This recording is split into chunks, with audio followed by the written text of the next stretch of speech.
Hello students, welcome to ClassFix Academy. ClassFix Academy ফলাৰ পৰা সকলোকে স্বাগতম জনাইছো। আজিৰ এই ভিডিঅ'ত আমি আলোচনা কৰিব গৈ আছো ADRE 1.0 মোৰ পাৰ্সোনাল এক্সপেৰিয়েন্স সম্পৰ্কে। অৰ্থাৎ ADRE 1.0 লিখিত পৰীক্ষা মই দিছিলো, লিখিত পৰীক্ষা কোৱালিফাই কৰাৰ পিছত মই স্কিল টেষ্টটো দিছিলো। সো মোৰ স্কিল টেষ্টৰ এক্সপেৰিয়েন্স কেনেকুৱা আৰু মই যি 250 প্লাস ষ্টুডেন্টক প্ৰিপাৰেচন কৰাইছিলো স্কিল টেষ্টত ম্যাক্সিমামে কোৱালিফাই কৰি বিভিন্ন ডিপাৰ্টমেন্টত এতিয়া চাকৰি কৰি আছে। সো তেওঁলোকে কেনেকুৱা ষ্ট্ৰেটেজি ফলো কৰিছিলে বা তেওঁলোকৰ পজিটিভ সাইড বিলাক কি আছিল আৰু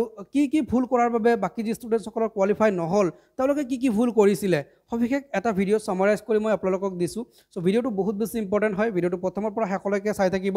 ভিডিওটো চোৱাৰ পিছত যদি কিবা খুদিব লগা থাকে, কিবা ডাউট থাকে, নিশ্চয় কমেন্ট সেকশনত জনাব, মই প্ৰতিটো কমেন্ট ৰিপ্লাই কৰি আপোনালোকৰ ডাউট ক্লিয়াৰ কৰি দিম। মনত প্ৰশ্নটো নাৰাখিব, আপোনালোকৰ যদি কিবা মনত প্ৰশ্ন আহিছে ভিডিওৰ তলত কমেন্ট কৰক, মই ডেফিনেটলি ৰিপ্লাই কৰিম। তো যিকি নহওক ভিডিওৰ মূল টপিক লৈকে আহিছো। সো আপোনালোকৰ ADRE Assam direct recruitment exam যি 1.0 হৈছিলে, 1.0 বেসিক্যালি দুটা ক্যাটাগৰীত হৈছিলে। এটা হৈছিল আপোনালোকৰ গ্ৰেড 3, আনটো হৈছিল আপোনালোকৰ গ্ৰেড 4। এতিয়া প্ৰথমে মই ডিসকাস কৰিম যে গ্ৰেড 3 ক্যান্ডিডেট সকলে কেনেকুৱা ষ্ট্ৰেটেজি ফলো কৰিব লাগে বা কেনেকুৱা ষ্ট্ৰেটেজি ফলো কৰিছিলে বা মই কি ষ্ট্ৰেটেজি ফলো কৰিছিলো যে মোৰ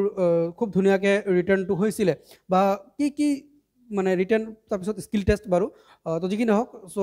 কি ভুল কৰিলে সিলেকশন হোৱাৰ চান্সেস বহুত বেছি কমি যায় বা যিসকল ষ্টুডেন্টৰ সিলেকশন নহল তেওঁলোকে কি ভুল কৰিছিলে সেইখিনি আমি সবিশেষ বুজাই আছো।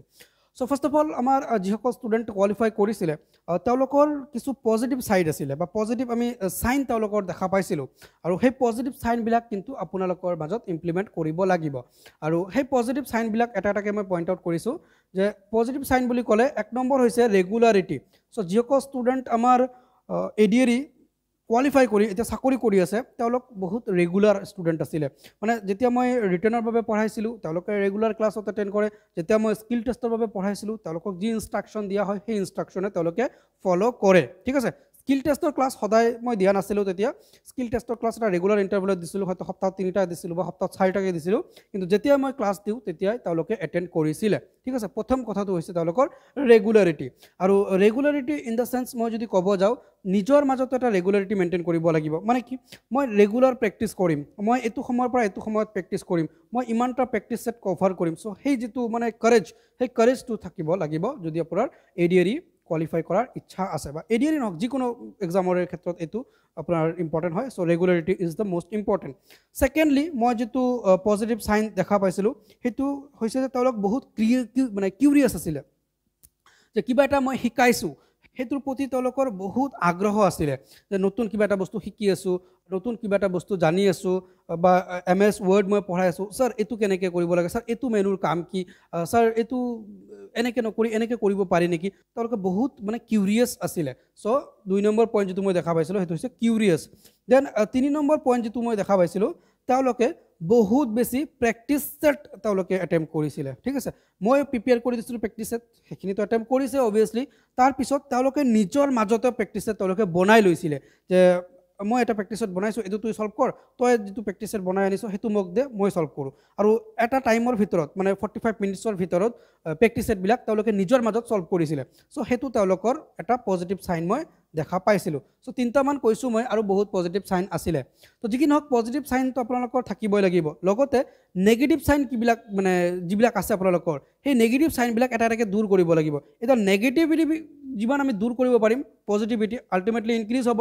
সো নেগেটিভ সাইন বিলাক কি আছিল বা কি ভুলৰ বাবে আমাৰ ক্যান্ডিডেট সকল যিসকল কোৱালিফাই নহল তেওঁলোকে কি ভুল কৰিছিল। আৰু চাওক 1:2 সিলেকশন হয়, 1:2 সিলেকশন হোৱাৰ পিছত যদি আপোনাৰ ফাইনাল লিষ্টত নামটো নাহে মানে বহুত বেছি বেয়া লাগে। সো মই বিচাৰো যে যিমান ষ্টুডেন্ট আমাৰ ClassFix Academy প্ৰিপাৰেচন চলাই আছে তেওঁলোকৰ সবৰে যাতে ক্লিয়াৰ হৈ যায়, কিন্তু তথাপি আপোনালোকে এই ভুলবিলাক এৰিব লাগিব। মানে এই ভুলবিলাক যদি আপোনালোকে নেৰে তেতিয়া কিন্তু আপোনালোকৰ সিলেকশন নহব। মোৰ কথাটো হয়তো আপোনালোকৰ অলপ বেয়া লাগিব পাৰে কিন্তু কথাটো সঁচা। সো ভুল কেইটা কি হয়, সো প্ৰথম যেটো ভুল হৈছে হেতু হৈছে যে মই সব জানো মোৰ হৈ যাব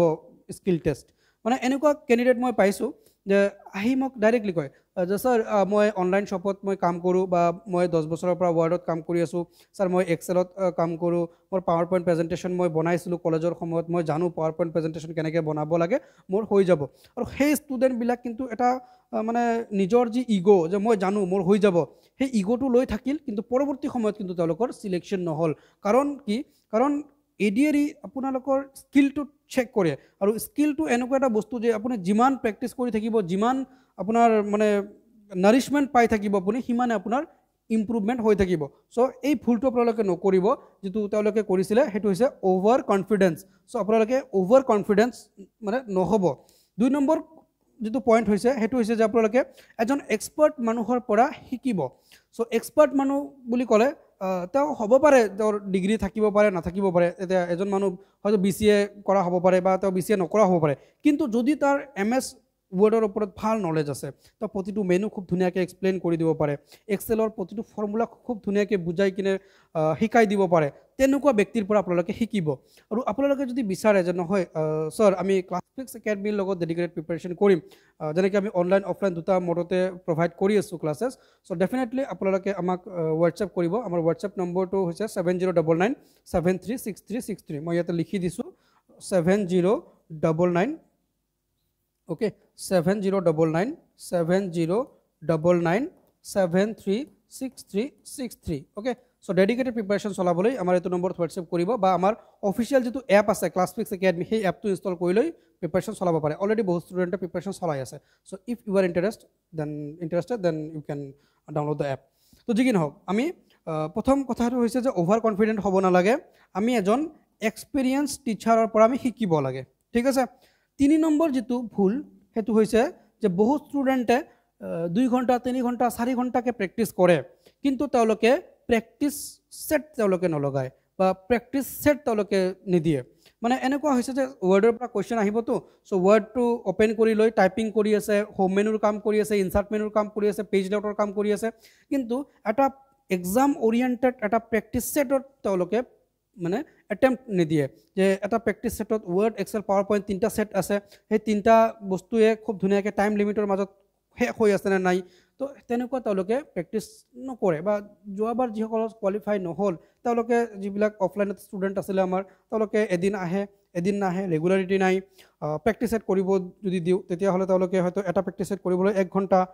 10 মিনিট সময় লগাই দিয়ে সো এনেকুৱা এটা প্ৰেক্টিস সেট কৰিছে তো আনটো কৰা নাই এনেকুৱা মই ষ্টুডেন্ট পাইছো আৰু তেওঁলোকৰ সিলেকশন হোৱা নাই সো প্ৰেক্টিস সেট আপোনালোকে দিব লাগিব ওকে সো এতিয়া প্ৰেক্টিস সেট আপোনালোকে কিমানটা দিব সো যোৱাবাৰ মই ADRE 1.0 ৰ যি প্ৰিপাৰেচন কৰাইছিলো তাতে মই 20টা প্ৰেক্টিস সেট ৰেডি কৰি দিছিলো ষ্টুডেন্টসকলক আৰু সেই 20টা প্ৰেক্টিস সেটৰ পৰাই কিন্তু ম্যাক্সিমাম কোৱেশ্চন আমি কমন পাইছো হেতু প্যাটাৰ্নৰ পৰা আমি পাইছো আৰু এতিয়া এই বেলি মই প্ৰেক্টিস সেট ৰাখিছো কেইটা 35টা ওকে 35টা মই প্ৰেক্টিস সেট ৰাখিছো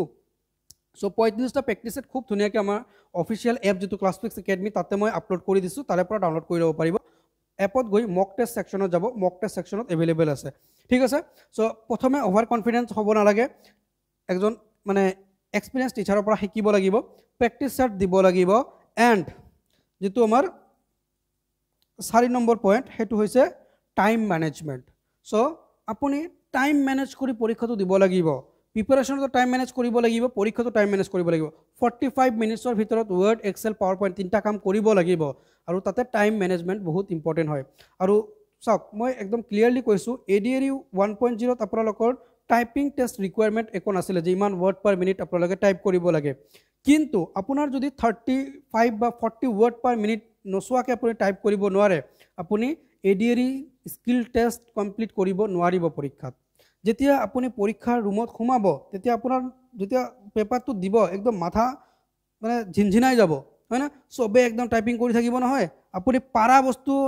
নোপোৱা হৈ যাব মই ইমান ষ্টুডেন্টক পঢ়াইছো মই নিজে গোটেই দিন ওয়ার্ড এক্সেল পাৱাৰ পইণ্টত কাম কৰি থাকো তথাপি মানে তাতে গৈ মানে মোৰটো যেন কাম নকৰা হৈ যায় সো সেইকাৰণে মই কৈছো যে বহুত বেছি প্ৰেক্টিস কৰিব লাগিব আৰু বহুত বেছি আপুনি শিকিব লাগিব আৰু টাইম মেনেজমেন্ট আপোনাৰ কৰিব লাগিব ঠিক আছে সো এইকেইটা পইণ্টছৰ ওপৰত যদি আপোনালোকে গুৰুত্ব দিব পাৰে আই হোপ আপোনাৰ ADRE 2.0 ৰ স্কিল টেষ্ট বহুত বেছি ভাল হ'ব এতিয়া মই ডিসকাস কৰিছো গ্ৰেড 4 ৰ ক্যান্ডিডেট সকলৰ চাওক যিসকল মানে গ্ৰেড 4 কেণ্ডিডেট আছিলে তেওঁলোকক মই পঢ়াইছিলোঁ আৰু তেওঁলোকৰ কিন্তু বহুত মই মানে শ্বৰ্ট কামিংছ পাইছিলোঁ তেওঁলোকৰ বহুত মানে কমি থাকি যায় যেনেকৈ গ্ৰেড 3 কেণ্ডিডেটসকল অলপ নিজৰ ফালৰ পৰা পঢ়িব পাৰে গ্ৰেড 4 কেণ্ডিডেটসকল কিন্তু নোৱাৰে তেওঁলোকে মানে বস্তুখিনি অলপ ৰেডি কৰি দিব লাগে তেওঁলোকক অলপ মানে ভালকৈ বুজাই দিব লাগে চ' সেইকাৰণে মই কৈছোঁ গ্ৰেড 4 ষ্টুডেণ্টসকলেতো ডেফিনেটলি এটা গাইডেঞ্চ ল'বই লাগে এতিয়া গ্ৰেড 4ত এইবেলি কিন্তু আপোনালোকৰ মাৰ্কছটো বহুত বেছি যোৱাবাৰ আপোনালোকৰ 5 মাৰ্ক আছিলে এইবেলি আপোনালোকৰ 15 মাৰ্ক আছে so' 15 mark is very very vital grade 4ৰ ফাইবাৰ বাবে চ' ফাইবাত আপোনালোকৰ বহুতখিনি পেৰামিটাৰ্ছত তেওঁলোকে মাৰ্কছ দিয়ে যেনেকৈ আপোনালোকৰ পাৰ্চনেলিটি টেষ্ট বুলি কয় পাৰ্চনেলিটি টেষ্টত আপোনালোকৰ অভাৰঅল পাৰ্চনেলিটিটো কেনেকুৱা আপোনাৰ ড্ৰেছ কোড কেনেকুৱা আপোনাৰ কমিউনিকেশ্যন স্কিল কেনেকুৱা আপোনাৰ নলেজ কেনেকুৱা আপুনি কেনেকৈ এক্সপ্ৰেছ কৰিছে আপোনাৰ কথাটো সেই গোটেইখিনি সোমাই থাকে আৰু সেই গোটেইখিনি যদি ওপৰত গুৰুত্ব দিব পাৰে অভিয়াছলি আপোনাৰ মাৰ্কছ বাঢ়িব আৰু গ্ৰেড 3 আৰু গ্ৰেড 4ৰ বাবে আমি খুব ধুনীয়াকৈ প্ৰিপাৰেশ্যন চলাই আছোঁ চ' ডেফিনেটলি আপোনালোকে খুব ধুনীয়াকৈ প্ৰিপাৰেশ্যন চলাব পাৰিব আমি মক টেষ্ট কণ্ডাক্ট কৰি আছোঁ কাৰণ যোৱাবাৰ মই পাইছোঁ যে বহুত কেণ্ডিডেটে কি কৰে মক টেষ্ট নিদিয়ে বা মক ভাইবা নিদিয়াৰ ফলত তেওঁলোকে ডাইৰেক্টলি মানে পেনেলত যায় যেতিয়া পেনেলৰ সন্মুখত তেওঁলোকে মানে 4-5জন মানুহ দেখা পায় অচিনাকি মানুহ উল্টা পুল্টাকৈ কুৱেশ্যন সুধি থাকে তেওঁলোকে বহুত পেনিক হৈ যায় বহুত ভয় খায় বহুত নাৰ্ভাছ হৈ যায় বহুত ষ্টুডেণ্টটো এনেকুৱা আছে যে এটা এনচাৰো দিব নোৱাৰে ওলাই আহে চ' সেই ভুলবিলাক যাতে নহয় আৰু আমি খুব ধুনীয়াকৈ এটা এক্সপিৰিয়েঞ্চ লৈ যাব পাৰোঁ আমি নলেজ লৈ যাব পাৰোঁ কিবা এটা কুৱেশ্যন সুধিলে যাতে আমি তাৰ আনচাৰটো কৰিব পাৰোঁ পজিটিভ ৱেত ৰিপ্লাই দিব পাৰোঁ আমাৰ বডি লেংগুৱেজ ভাল হয় আমাৰ ড্ৰেছ কোড ভাল হয় আমাৰ কমিউনিকেশ্যন স্কিল ইম্প্ৰুভ হয় তাৰ ওপৰত যথেষ্টখিনি কাম কৰিব লাগিব আমি কাম কৰি আছোঁ ষ্টুডেণ্টসকলক প্ৰিপাৰেশ্যন কৰাই আছোঁ চ' এপত ক্লাছপিক্স একাডেমি এপটো আপোনালোকে ইনষ্টল কৰি ল'ব তো যিকি নহওক মই অভাৰঅল আপোনালোকৰ সৈতে শ্বেয়াৰ কৰিলোঁ মোৰ পাৰ্চনেল এক্সপিৰিয়েঞ্চ বা ষ্টুডেণ্টসকলৰ যি মানে পইণ্টছবিলাক আছিলে যিবিলাকৰ ওপৰত বেছিকেলি গুৰুত্ব দিব লাগে চ' ইয়াৰ আৰু এটা ভিডিঅ' মই নেক্সট পৰ্চনত বনাই দিম ছেকেণ্ড পাৰ্ট এটা বনাই দিম য'ত মই ডিছকাছ কৰিম যে আপোনালোকৰ এই যিটো মানে পৰীক্ষাৰ ৰুম থাকে পৰীক্ষাৰ ৰুমৰ ভিতৰত এক্সপিৰিয়েঞ্চটো কেনেকুৱা হয় মানে সেইটো এক্সপিৰিয়েঞ্চ বেলেগ যদি কোনোবা ষ্টুডেণ্টছ যোৱাবাৰ দি পাইছে পৰীক্ষা কমেণ্ট ছেকশ্যনত জনাব পৰীক্ষাৰ যেতিয়া কীবৰ্ডত বা যেতিয়া আপোনাৰ ষ্টাৰ্ট হৈ যায় নহয় কামখিনি কৰা একদম মাথা কাম নকৰা হৈ যায় ঠিক আছে চ' সেইকাৰণে বহুত বেছি মানে মেণ্টেল প্ৰিপাৰেশ্যনৰ প্ৰয়োজন আছে মই বনাই দিম এটা ভিডিঅ' তাৰ ওপৰত সেইটো চাই ল'ব তো যিকি নহওক ৰেগুলাৰ ক্লাছেছবোৰ পাবলৈ খুব ধুনীয়াকৈ প্ৰিপাৰেশ্যন কৰিবলৈ ক্লাছপিক্স একাডেমি